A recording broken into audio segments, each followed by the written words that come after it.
Chris Paul has choked in the playoffs for the gazillionth time this year. We may already be a few games into the conference finals, but what I'm saying here, somebody needs to say it. It may as well be me. I don't know if anyone still uses the word gazillion these days, but I will for now. How do you call this man who never won a ring, never made it to the conference finals until his 13th year in the NBA, or even the finals until his 16th year, point guard, or a top 5 point guard of all time? Sorry, Chris Paul fanboys, but no. Chris Paul is not as great as you think he is, and not having a ring does matter. Can we please knock it off with calling him point guard? You don't get to be anything God without a ring. Rings matter. It's what you play for.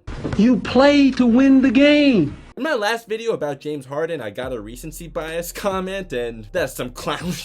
Because I talked about James Harden's Houston days too, not just what happened in Game 6. I wish I mentioned more about Harden's Houston days. In this video, I will go year by year. So if you say recency bias here, I already know you didn't watch the video, and that's okay. I don't really need you supporting my channel anyways if you're going to comment something like recency bias without actually watching the video. Now, the irony of Chris Paul's playoff failures is that for his entire playoff career, he actually averages more points per game on higher efficiency in the playoffs than during the regular season. This goes to show that stats do not tell the whole story. Sure, I'll break down plenty of stats in this video, but this right here is proof that stats do not tell the whole story. One thing we also can look at is the fact that Chris Paul does average slightly more turnovers and less assists during the playoffs than he does in the regular season. But anyways, moving on. Let's begin with Chris Paul's first ever playoff run. He had no problem beating the Dallas Mavericks in the first round, led by a prime Dirk Nowitzki. And you know what I said in my James Harden video, the best players elevate their play in the playoffs, and Chris Paul sure did that in this series. But then there's the next round, which although Chris Paul first established himself as the best point guard in the league that year for years to come, this would be something that would haunt Chris Paul for much of his career. This was the first time he blew a 2-0 series lead in the playoffs, and he did just turn 23 during that postseason, led the then Hornets, now Pelicans, to their best record in franchise history with 56 wins, so it was a successful season. They blew a 2-0 lead to the defending champions, and lack of experience was what held them back, right? They did take the defending champions to 7 games though. Well, little did we know at the time that this would be a theme throughout Chris Paul's career. Let's talk about it. So if you're with me on Chris Paul being overrated and you're not saying some blatant bullshit like I don't watch games or this is recency bias, consider hitting that like button for the algorithm. If you're for more sports analysis and exposing harsh truths about so-and-so, please consider hitting that subscribe button and hitting the notification bell. That's how I know that I should do more of these, and I really appreciate your support. I also want to address all the talk about Chris Paul being 2-15 in games Scott Foster officiated during the playoffs. If you've watched my videos for a while, you know I find blaming the refs to be a loser's mentality, even as much as they may make bad calls. You'll see the problem with blaming Scott Foster as we continue on with this video. Scott Foster did officiate the first of those 15 losses in the deciding game of 2008's 2-0 blown lead, but here's a big one. Scott Foster did officiate, but you absolutely cannot blame the ref for this one. This is one I do not think gets talked about nearly enough in regards to Chris Paul's legacy. The game the Nuggets beat the Hornets by 58 points. When you lose by 58 points, and this is what you contribute to that, you only have yourself to blame. Now granted, none of Chris Paul's teammates showed up either, but like Chris Paul did anything himself to avoid any blame. So with that said, Chris Paul definitely should be the one looking himself in the mirror, as he only scored 4 points and turned the ball over 6 times. Oh, he didn't shoot 1 free throw. He only got to the basket twice in that game. I really liked Secret Base's video on this, and what a quote. James Naismith would have regretted coming up with the sport in the first place. Chris Paul couldn't even blow by Nene in that game. You can't blame a ref for Chris Paul with his speed just pulling up and bricking from the free throw line when a center is guarding him. Oh, and worst of all, in case you haven't noticed from the footage, the Hornets were at home. Then the next game, while the Hornets lost by 21, Chris Paul was not a whole lot better, and that ended their season. Now, this was a series that the Hornets were not supposed to win anyways, as the Nuggets were the higher seeded team, but nonetheless, losing by 58 points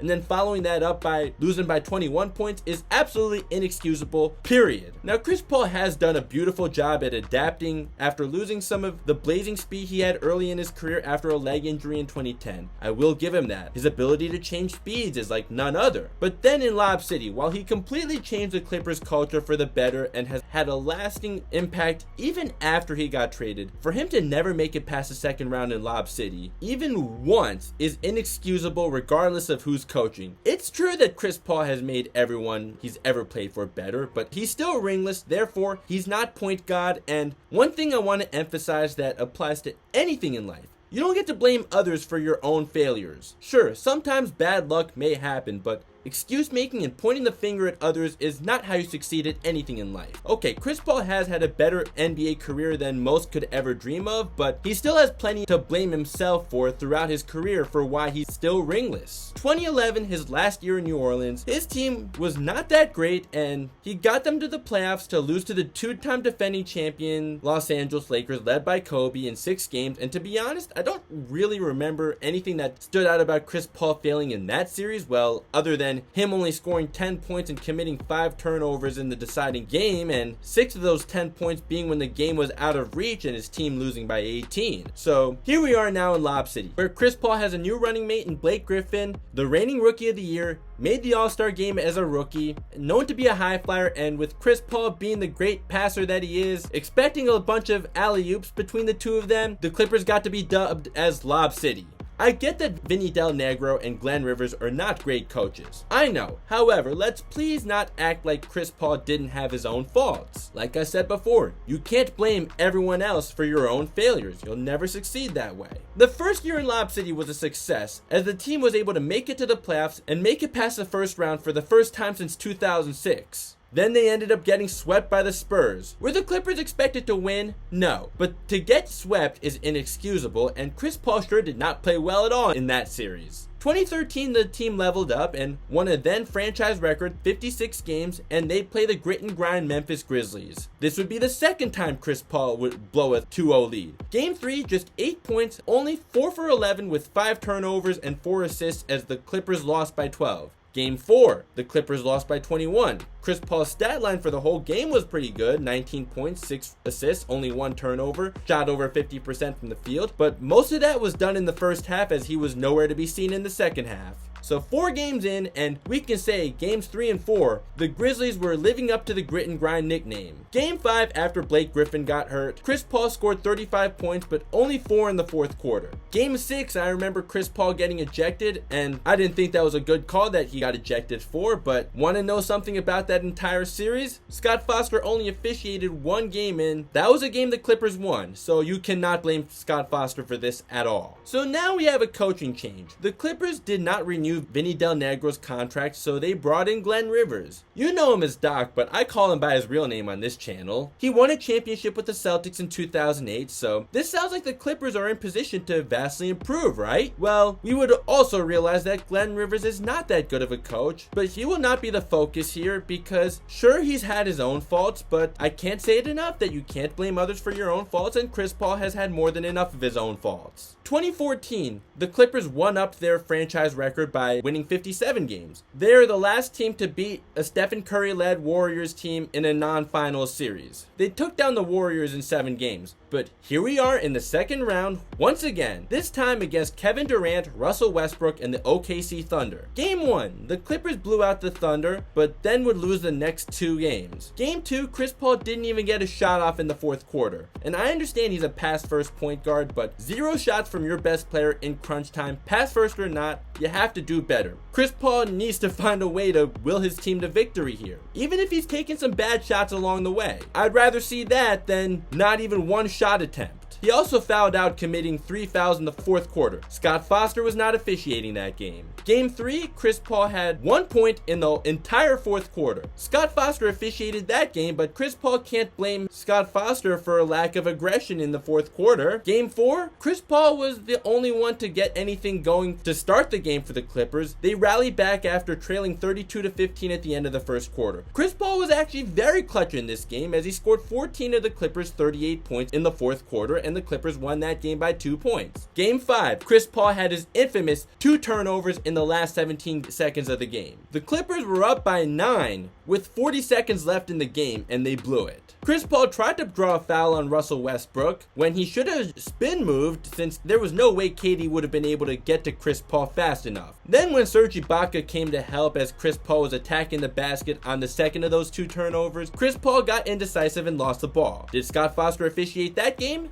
Nope. Game 6, when the Clippers lost the series, Chris Paul put up a great stat line of 25 points on 9 of 18 with 11 assists and 7 rebounds, but the second and third quarters, 2 of 9 in that span, was where things did not go well for Chris Paul at all, and that was where the Clippers blew a very comfortable 30-16 first quarter lead. No Scott Foster for that game. You notice something here? Scott Foster is not officiating the majority of Chris Paul's playoff games. 2015, we all remember the game winner in Game 7 of the first round against the defending champion San Antonio Spurs. Chris Paul was playing with an injured quad, and I respect the hell out of him for that. He missed the first 2 games of the next series against the Rockets, and the Clippers split those 2 games with the Rockets. They would absolutely destroy the Rockets in the next 2 games that Chris Paul did play in. But then came the epic meltdown as the Rockets would win the next 3 games. Chris Paul did put up really good stats in those next 3 games, besides 1 for 5 from 3 in Game 6 and 4 turnovers in Game 7. Scott Foster only officiated Game 6 of that entire series, in which Chris Paul was 2 for 7 in the fourth quarter of, and the Rockets outscored the Clippers 40-15 in that fourth quarter, even with James Harden playing abysmally and not even playing at all in the fourth quarter of that game. The Clippers let Josh Smith and Corey Brewer of all players go off. Chris Paul wasn't guarding them, so I won't really get on him for that, but he still absolutely deserves a share of the blame for blowing a 3-1 lead and not willing his team to victory. He just didn't do enough for the Clippers to win. The Clippers were up 19 in the third quarter of Game 6. It wasn't Scott Foster that blew that lead, even if he was officiating that game. I also have to blame Blake Griffin here for bad body language as that comeback was happening, but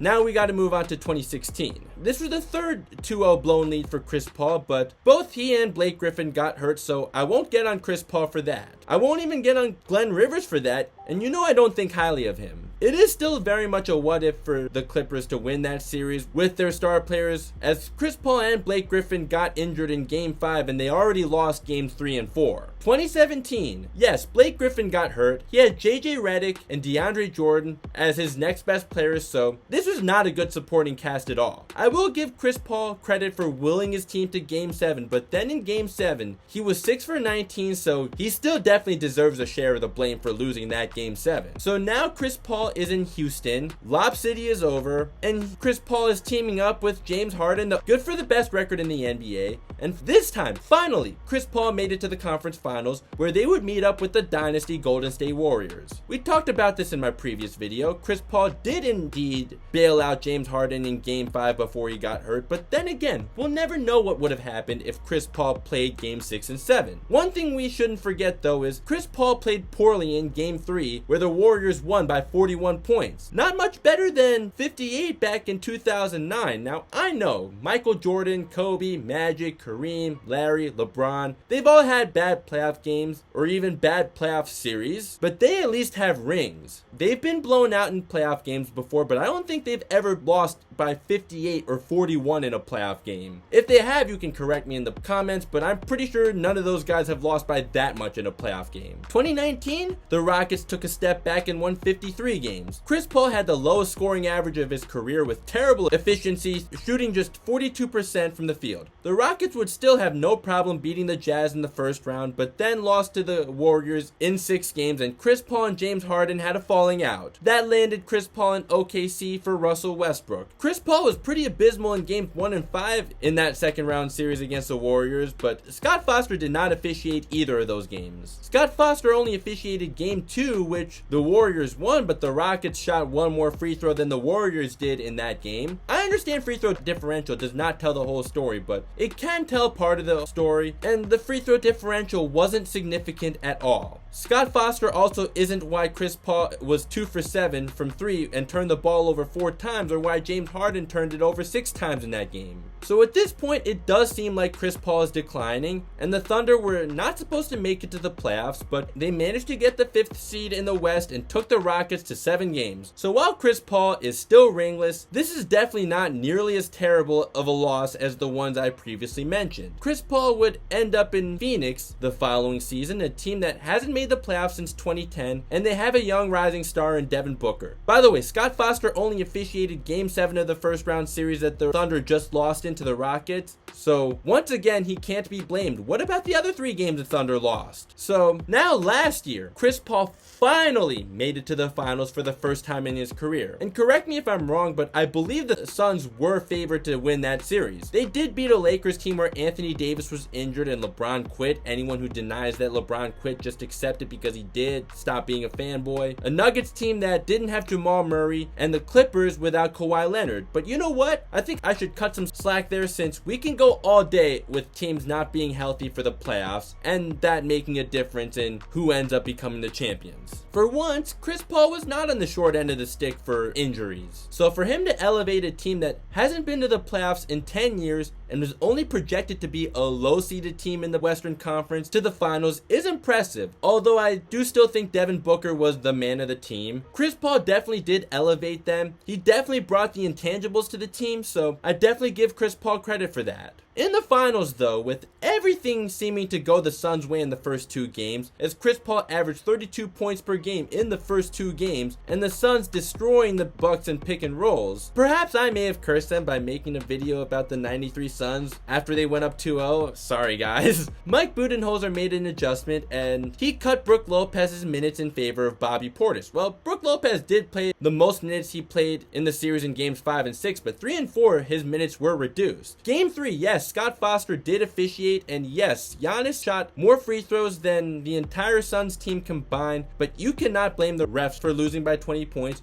or Chris Paul's 4 turnovers. 19 points on 8 of 14 with 9 assists isn't too bad though. Game 4, Chris Paul scored 10 points on just 5 of 13 and turned the ball over 5 times. His 5th turnover happened when the Suns had a chance to either tie the game or take the lead. Instead, it happened to be what sealed the deal for the Bucks to tie the series. Game 5, Chris Paul only scored 2 points in the first quarter, but the Suns were still up 37-21 at the end of the first quarter. But then all hell broke loose as the Bucks outscored the Suns 43-24 in the second quarter, and in the third quarter, Chris Paul was only 1 for 3. Chris Paul did score 10 points in the fourth quarter though, but the Bucks would end up taking a 3-2 series lead. The Suns have their backs against the wall now, and yeah, once again, Chris Paul didn't do enough for his team to win. Game 6, Chris Paul did not start out good enough. He did score 26 points for the whole game, but just the first and third quarter he wasn't good enough, and he also had 5 fouls. He's been on 9 all-defensive teams, but his age has definitely shown on the defensive end, and even on offense too, he's not as capable of getting by guys like he used to be. So there you have it, another blown 2-0 lead by a team that Chris Paul is on. Scott Foster only officiated 2 of those 4 losses, so you can't blame him.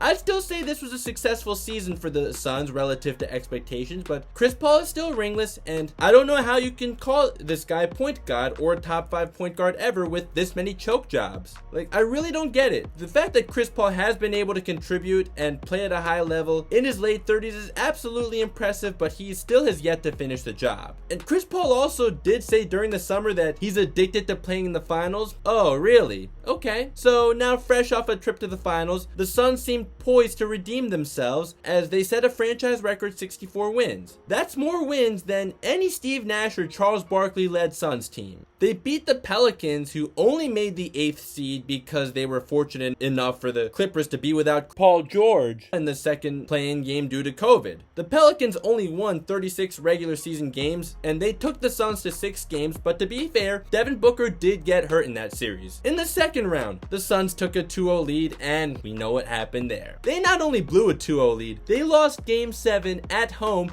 by 33 points. Oh, and Game 6 by 27. In Game 6, Chris Paul scored 13 points on just 7 shots while turning the ball over 5 times. Game 7, just 10 points on 8 shots. So, for all you efficiency nerds, yeah, Chris Paul shot 50%, but how does being efficient feel when you took an L like that? From games 3 to 7, Chris Paul didn't even average 10 points per game. Pass first point guard, yeah, like his assists were through the roof, but to be fair, Devin Booker wasn't hitting his shots. Mikal Bridges really struggled. He didn't didn't get much help either. That means you have to take matters into your hands by being the aggressor and will your team to victory. Game 4 though, Chris Paul shot just 4 times all game. In Game 7 when it's do or die, just 8 shots. You have to get more shots up in these big games, regardless of if you're a pass first point guard or not. He never took more than 8 shots in any of the last 5 games of this series. On top of that, as he's 37 years old now, it's natural for him to not be as mobile as he used to be, and he was being targeted on defense despite being a 9-time all-defensive team member for his career. I can't be too harsh on Chris Paul for getting worn down by getting targeted on defense at his age, but bad body language in Game 7 is something that I do have to blame him for, and it's also very out of character for him. Let's go back to the infamous dime dropper rant.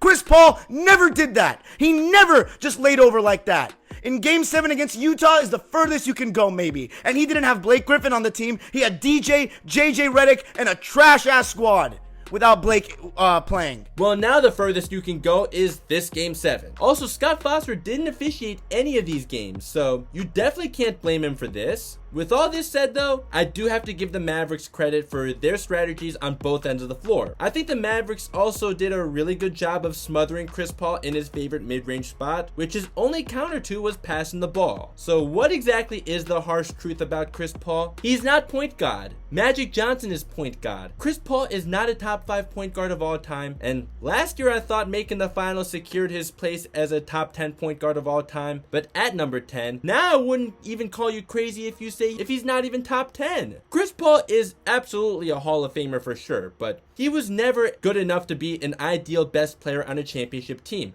I say ideal because the 2004 Pistons didn't have anyone you would typically consider to be the best player on a championship team, and they beat Kobe and Shaq's Lakers. Not being good enough to be the best player on a championship team is not that bad of a thing though, because even most Hall of Famers never were. It's something that only a few players in the history of the game were ever able to do. But sorry, not sorry, Chris Paul is not one of those very few players. If you want to know my top 10 point guards of all time, they're Magic Johnson, Isaiah Thomas, Stephen Curry, Jerry West, Oscar Robertson. You can make a case for Walt Clyde Frazier being top 5 for sure. Bob Cousy, Gary Payton, John Stockton, even though he's an anti-masker and supports a terrorist. And 10th, I think you can say Chris Paul, but I wouldn't say definitely. Even while he did not have the best coaches in LA or Houston, you still can't entirely blame his coaches, and you can't blame Scott Foster for the fact that he's ringless, because Scott Foster was not officiating many of these playoff meltdowns. Scott Foster has only officiated 17 out of the 142 playoff games Chris Paul has ever played in, so the Scott Foster excuse really does not work. Now, as for Patrick Beverley's comments, that was definitely petty, but that's Patrick Beverley for you. Someone needs to counteract JJ Redick talking out of his ass though about Bob Cousy. I'm friends with Chelsea Redick's cousin, and Louis, if you're watching this, you're more than welcome to show this to JJ. I don't care. JJ, you may know the modern game and X's and O's better than I ever will, since you are a former NBA player, but you don't know squat about the history of the game, and JJ is clearly just kissing up to Chris Paul for the fact that Chris Paul gave him some of his best years of his career. Also, Bob Cousy's response to JJ Redick was absolutely fantastic. I also remember some idiot telling me that Chris Paul would have won some rings if the Lakers trade went through, or if Chris Paul was on the Warriors instead of Steph. That's some of the dumbest shit I ever heard. You don't know that for a fact. If Chris Paul went to the Lakers and then Dwight Howard followed, knowing Kobe didn't mesh with Dwight Howard because Dwight Howard was too much of a jokester, Chris Paul, also being the fierce competitor he is, could have made it even more room for disaster with 2 fierce competitors in Kobe and Chris Paul playing alongside a guy who's known to joke around a lot. If the Lakers did not trade for Dwight Howard following the Chris Paul trade, if that went through, they would have traded away their big man depth by trading Pau Gasol and Lamar Odom. So there's the disadvantage for the Lakers there if they do end up getting Chris Paul but not Dwight Howard. If the Lakers do make it to the finals, there's also still the Miami Heat big 3 that the Lakers would have had to face. So knock it off with the hypotheticals, and that's coming from a Lakers fan myself. Chris Paul also would have had to move without the ball more if he played for the Warriors instead of Steph, and while Chris Paul can shoot the 3 like Steph,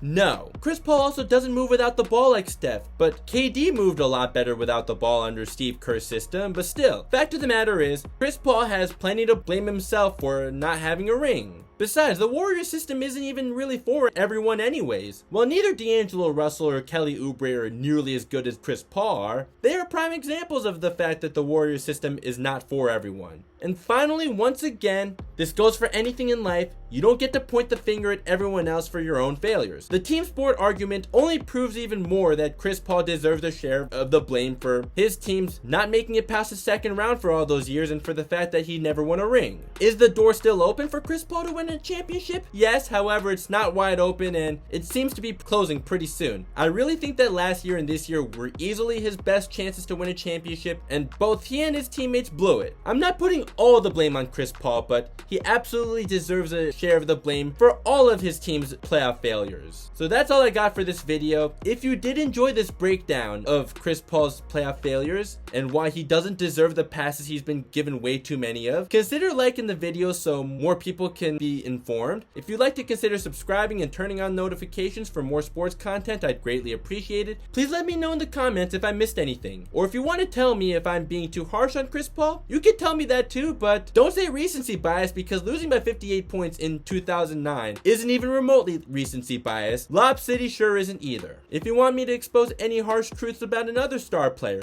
please let me know in the comments and I'll get to work for that as soon as I can. So if you want to check either of these videos up above, I'd greatly appreciate that too. Thank you so much for watching, as if you've made it this far through a really long video, you're really a trooper, and I'll catch you next time. Peace.